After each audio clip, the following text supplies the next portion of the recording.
when we say Khalid Asad, that's mean Palmyra for us. Palmyra, which is one of the World Heritage site and listed by the UNESCO and the World Heritage as World Heritage Site.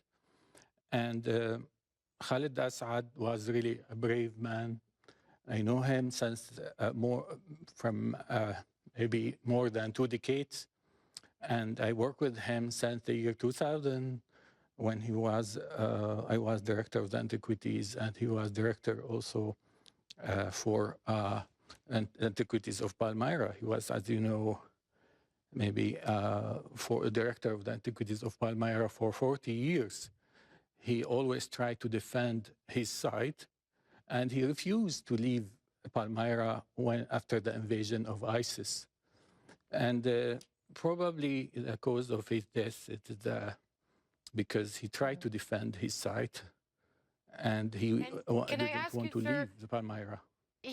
He would have known that it was He would have known that it was dangerous to stay in Palmyra. Knowing him, and we're sorry because I know you were friends with him for your loss also as his friend. Yeah, this is emotional for me. Why do you think he's... Yes, and thank you for joining us. I know it's difficult for you, but why do you think he chose to stay, knowing how dangerous it would be to remain in Palmyra?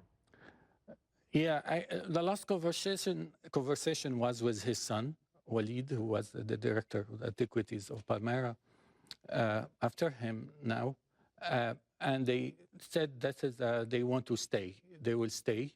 However, other people prefer to leave. So they want to stay there, and to stay with their own Palmyra, historical Palmyra.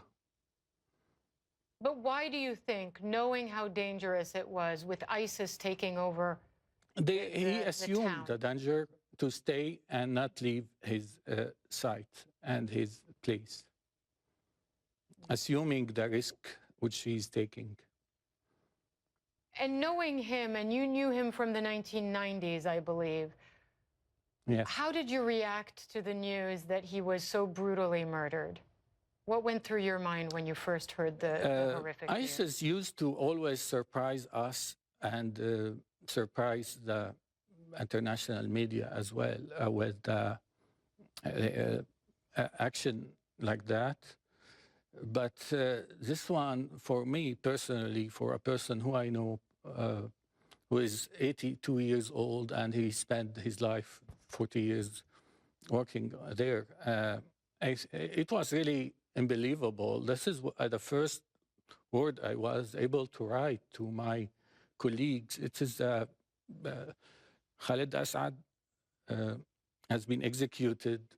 It is catastrophe. It is unbelievable.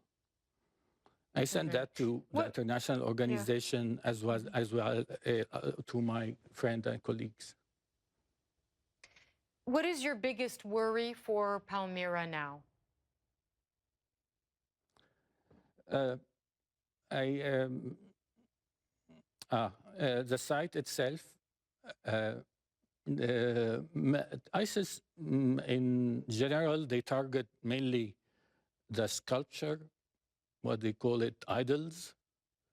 And so this is the main risk. Then secondly, the site itself with its monument. Because, they could also destroy that, but they target first the sculpture, all the human and animal representations.